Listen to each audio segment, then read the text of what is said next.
Hey folks, this is Kelani. With a new expansion comes a new leveling process. We'll have to work our way back up to max level. Battle for Azeroth will give us an extra 10 levels to work our way through to reach a total of 120. We're finally doubling our initial level cap in vanilla WoW. That's pretty crazy.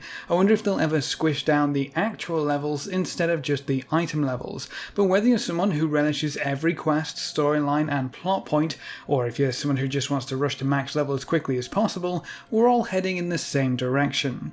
But what happens when we get there? What can we expect to see when we hit level 120? Well, that's a question I asked myself, and the answers I came up with were pretty varied, so let's have a look at what lies in store when you reach the max level of the new expansion. There are a handful of things you're going to want to get done no matter how you intend to enjoy the end game of Battle for Azeroth. The first thing would be the War Campaign. This is Battle for Azeroth version of the Class Hall campaigns, except this time there's only two variations. One for the Horde and one for the Alliance. It doesn't matter what class you are, everyone will be following the same story this time. Progressing through the War Campaign will clue you into the actions of the Horde and the Alliance as they both vie for control over the seas, the islands you're both trying to find allies on, and most importantly, Azurite. Azurite is what's fueling this entire war, and it's the reason it started in the first place, so expect to see key storylines which revolve around this strange new substance and our efforts to prevent the opposite faction from utilizing it. So perhaps more important than anything else, the War Campaign simply tells the story of this expansion. Hopefully that's something you're interested in. Personally, I can't wait to see where this all leads and how things turn from bad to worse. But even if the story doesn't appeal to you, quite a few things are actually locked behind the War Campaign in a few different ways, island expeditions and warfronts included. So it's going to be almost required to get parts of the War Campaign done if you're looking to take part in certain types of content. But I'd say it's a good idea to see it through to the end, just to cover your bases. You'll be introduced to the new follower and mission table system in Battle for Azeroth, which doesn't really seem intertwined with the rest of the War Campaign at all. All of this seems very optional, so if that's something you enjoy taking part in, then feel free, have at it. If you hate the mission boards, it looks like you won't really have to deal with them all that much this expansion. Whether or not that changes as the months go by, we'll have to wait and see. Missions are awarding the same kind of stuff anyway: gold, reputation tokens, and Azurite.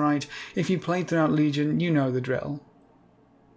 Part of the War Campaign also includes some interesting research upgrades. These seem very similar to the Class Hall upgrades at first glance, but they seem to work a little differently. The tiers don't really seem to be traditional tiers. It's not a game of unlock one to reach the next.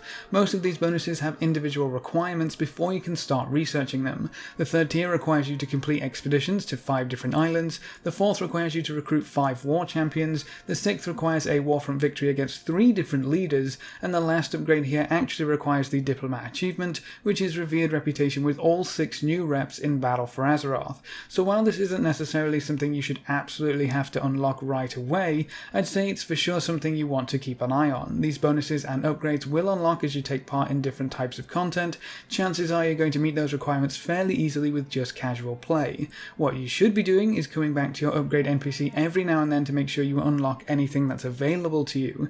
These aren't crazy super bonuses, most of it seems like utility and just nice extras to have, but if you've unlocked them, all that's left to do is set off the research and you have some nice bonuses for very little extra work. I'd say it's a good idea to make use of what's available to you.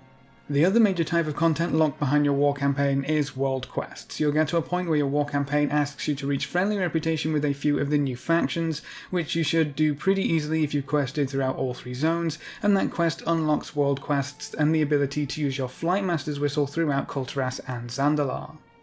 World quests aren't just on your island too, there's a whole bunch on the opposite faction's island as well, but to get to that island you have to have completed a good chunk of your War Campaign and set up bases in each enemy faction zone. So your War Campaign really is key in Battle for Azeroth for all types of content. From here, it really just depends on what you want to get out of the content you're doing. I wrestled with the best way to lay everything out, and honestly it always comes back to rewards. If you're interested in character progression, both gear for item level but also artifact power to level up your new artifact, the Heart of Azeroth, storylines, mounts or pets, the type of content you're going to want to get stuck into is going to change. So let's start with world quests. World quests are for max level only, and you'll need to make your way through the war campaign to unlock them. They're a great source of pretty much any type of reward you could ask for. You can do world quests for gear, which scales up fairly decently as your item level increases, so they're going to be very useful for gearing up right at the start.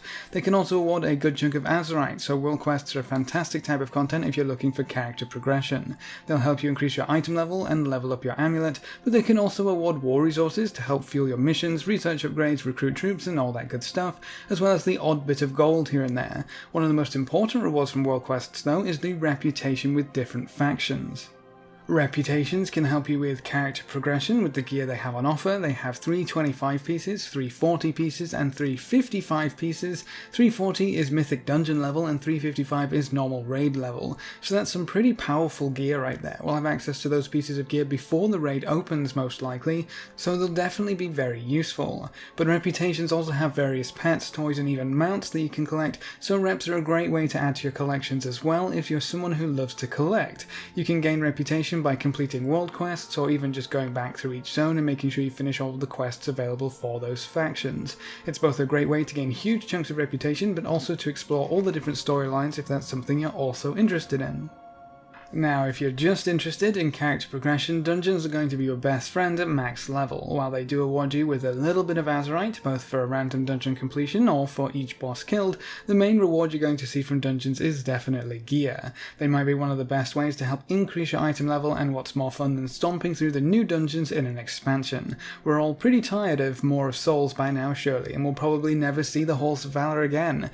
Instead, we're heading into ransacked prisons, pirates' hideouts, goblin-swarmed minefields, and even a haunted house.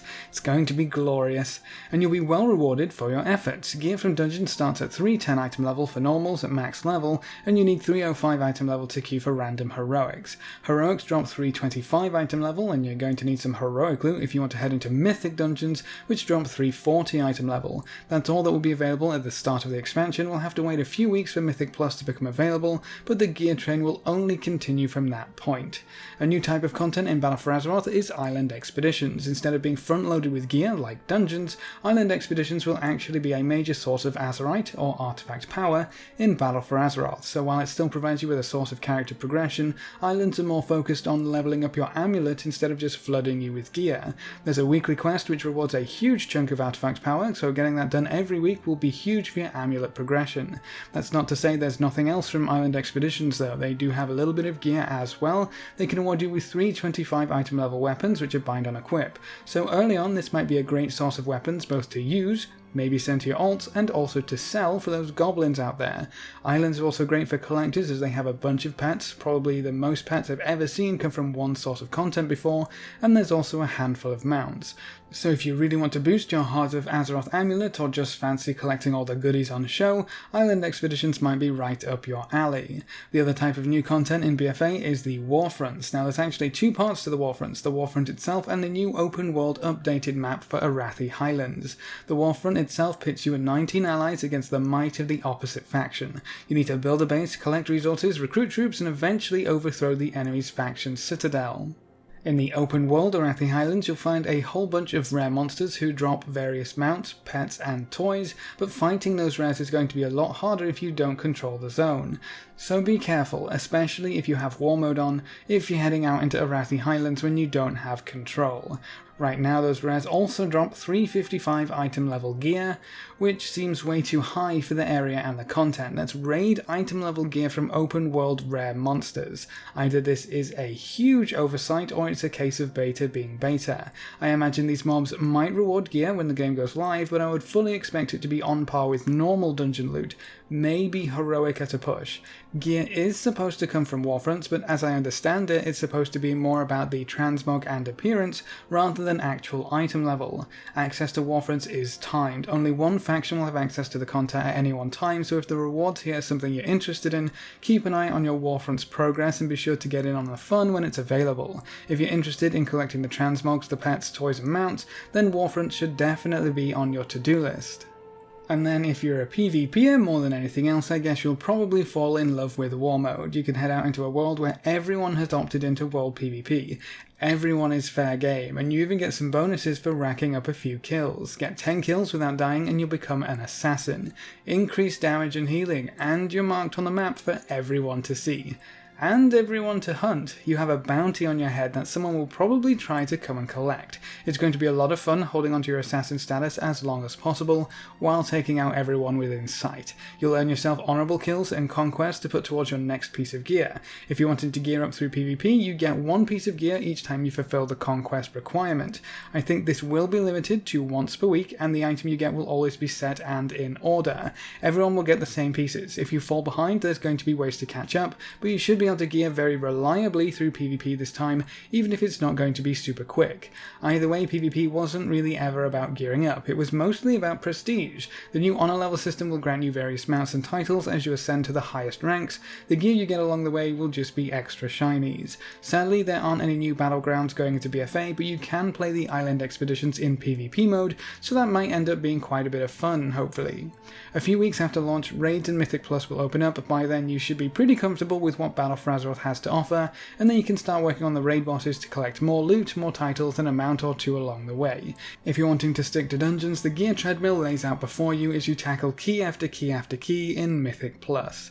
I hope this gives you a good idea of what to expect when you hit level 120, and where to focus your efforts depending on what types of rewards you're after. What kind of content are you going to dive into first? Gear up ASAP with dungeons, or check out some of the collectibles from islands and warfronts? Leave all your thoughts in the comments section below. A big thank you to all of our supporters over on Patreon. If you want to hop on that train, you can find a link in the description below. Remember to leave a like just below the video before you leave, and if you want to see more, make sure to subscribe. But apart from that, thanks for watching folks, good luck and have fun, and as always I will see you next time.